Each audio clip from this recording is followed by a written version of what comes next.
Alright, we all know what this video is about. Yesterday was a big test, and not just for the Los Angeles Rams, but for the Tampa Bay Buccaneers. You know, everywhere you looked on sports websites and betting sites and NFL analysts, most people had the Tampa Bay Buccaneers winning. Even I had some doubts here and there about how the Rams were going to be able to contest the Buccaneers with Tom Brady, because as long as you have Tom Brady, you can never count them out.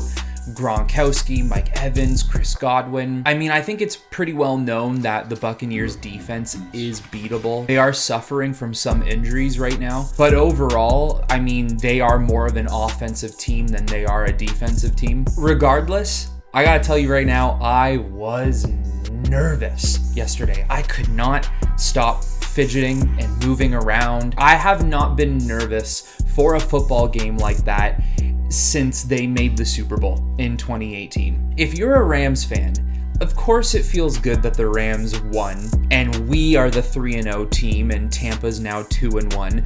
But doesn't it just feel good to know that there's all these people out here who were like, the Rams aren't winning this game, and then they came into the game pretty much dominating the entire game? That score is a lot closer than what the game actually was. Ending in a 34-24 game for the Rams, it was pretty much 34-17. That was a garbage time touchdown. That touchdown that they had at the end really just meant nothing. The Rams showed up. They said, we are winning this game. We are the better team. We want to make it all the way this year. And Tampa had no answers. Tom Brady was their leading rusher with 14 yards. Tom Brady is known for not really being able to move in the pocket all that well, and he had the most rushing yards on the team. Matthew Stafford, this is probably one of his biggest tests he's ever had in his career, being on a brand new team, being on a team that everyone thinks is going to go places. And we got to realize that Stafford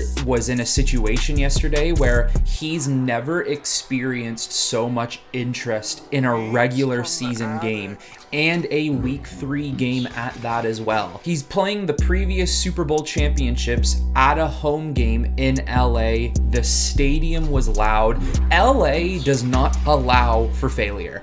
LA only wants success. That's all people are interested in. Look at all the teams in LA. Lakers, Clippers, I mean, they haven't made championships, but they still make the playoffs. Los Angeles Dodgers, you know, now the Rams, they don't expect failure from this team. That city wants nothing but W's.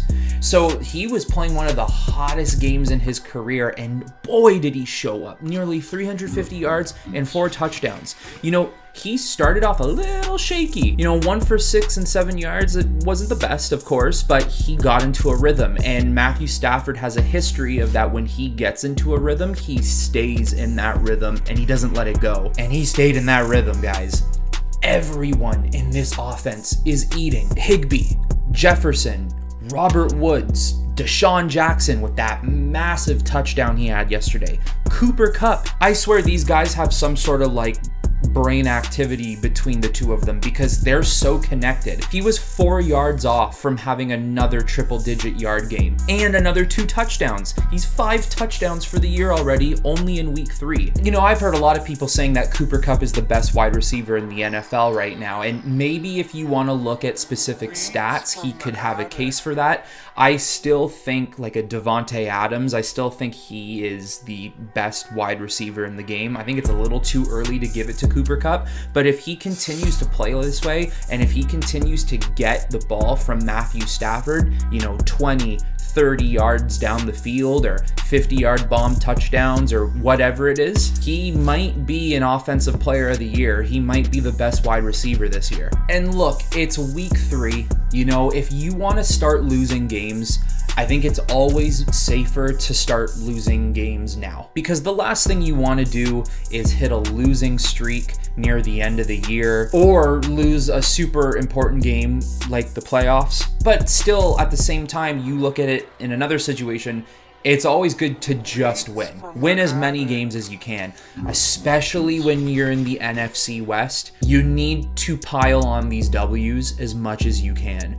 I mean, look, the Seahawks right now are 1-2. The 49ers lost last night to the Packers and are 2-1. And thank God, because I absolutely hate the 49ers. And I'm sorry if you're a 49ers fan, but I just can't help it. And then the Cardinals are 3-0. And the NFC West is the hardest division in the league. So you need to pile on these W's as much as you can. You know, the Seahawks, maybe we were a little too early on the Seahawks. Maybe we shouldn't have to be worried about them at all. Or maybe they're going to pick it up throughout the rest of the year. I mean, there's still 14 games left. The 49ers still have a solid team behind them. You got to constantly watch out for them. And usually when the Rams play them, we do usually lose to them. And then the Cardinals, I mean, who knows about the Cardinals, because they always start off hot and then end really, really badly. But they are 3-0, so that's competition for the Rams, and they play them next week. The Rams are having a pretty big stretch here. They just played the Buccaneers, then they're home again for the Cardinals, and then I think they're on the road for Seattle. And it doesn't matter if Seattle was 0-3 or 3-0, or if the Cardinals were 0-3. It doesn't matter. Divisional games, 90% of the time, are the hardest matchups you will have all year because you're rivals. You want to win. You know that this is playoff positioning within your division. And when's the last time every team in a division has made the playoffs? I actually don't know if that's happened. Put it down in the comments below if it has. I could be wrong, but I don't think it has. Of all years, this could be the year that the NFC West does it, but at the end of the day, it doesn't matter.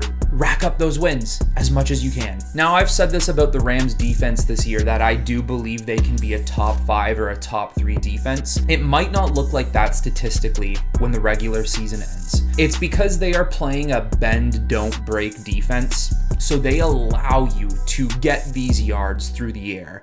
They stuff the run, but they allow you to have these 8 to 10 yard gains. But then once they get to the red zone, they stuff you. I get it. I see where they're going with the defense. I definitely understand.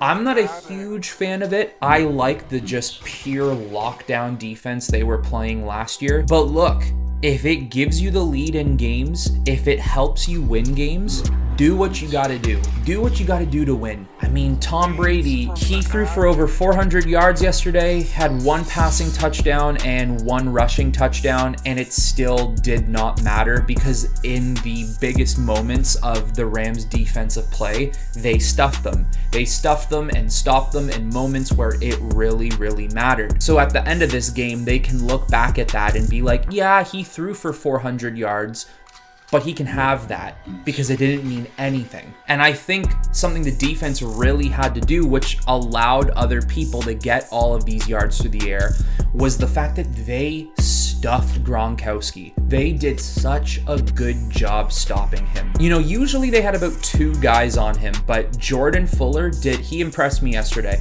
He really did. He showed up on Gronk. I think he only had 2 catches, or maybe 3, but it didn't matter. He couldn't get anything done through the air. I mean, Chris Godwin, Mike Evans, they just weren't capable of performing the way they usually can. Mike Evans did have 100 yards through the air, but still, it did not matter. By the end of it, they still ended up getting stuffed. I think Raheem Morris, as the new defensive coordinator, is really showing what he's made of, and he is showing how the defense of last year can still play at that caliber. Even though it looks like more yards are being gained, what does it matter when they can't get points out of it? So look, it can't be denied that the Rams are the best team in the league right now, and will be one of the best teams in the league moving forward.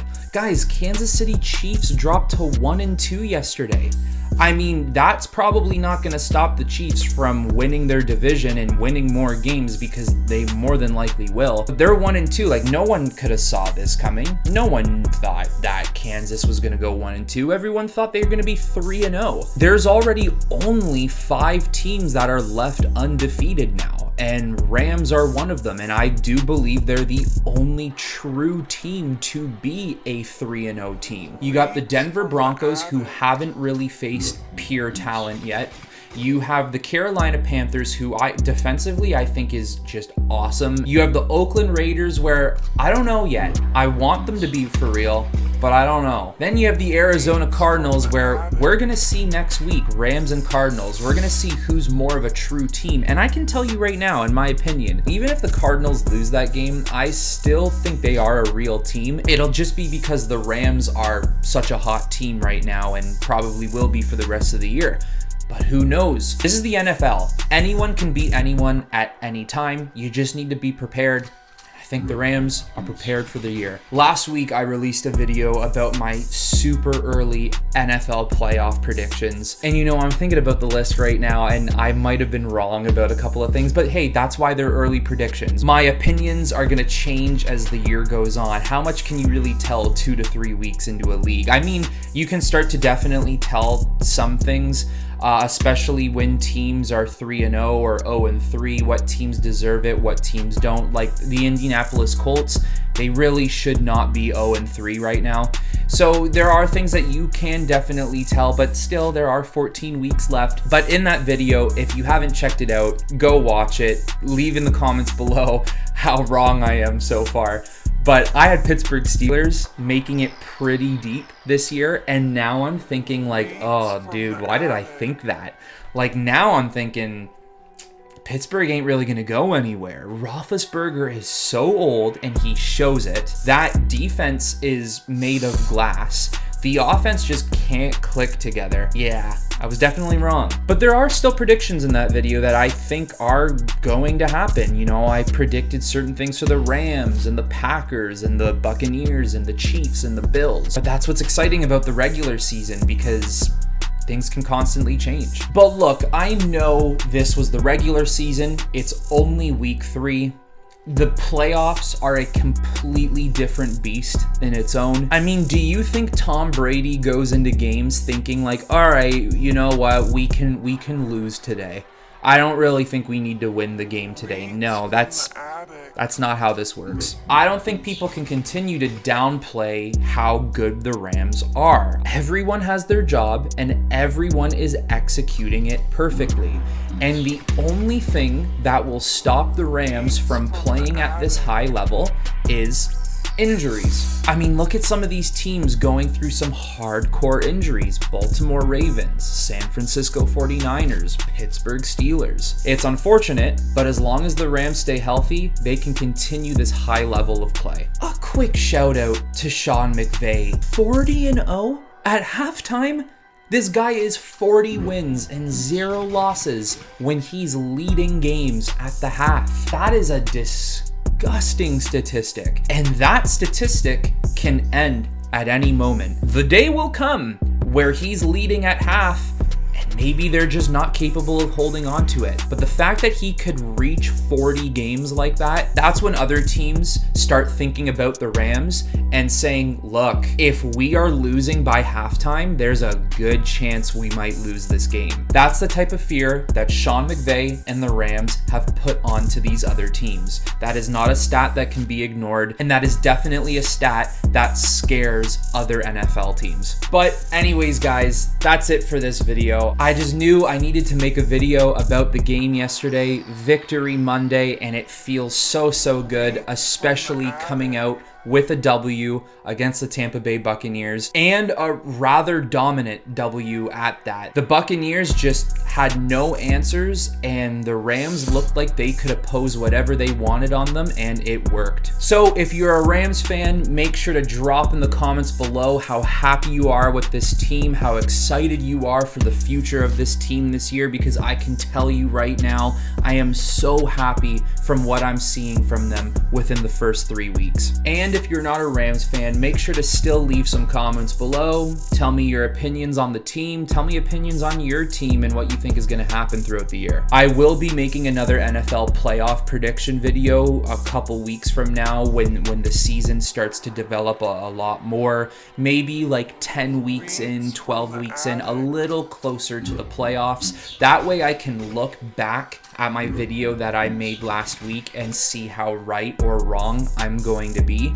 and then we can start to figure out playoff seeding as the season slowly comes to an end. But anyways, everyone, make sure to drop a like and subscribe to the channel if you're a Rams fan, if you're an NFL fan, or if you're an entertainment fan in general, because I got so many different types of content coming your way. And just like usual, I will talk to you all very soon. Go Rams.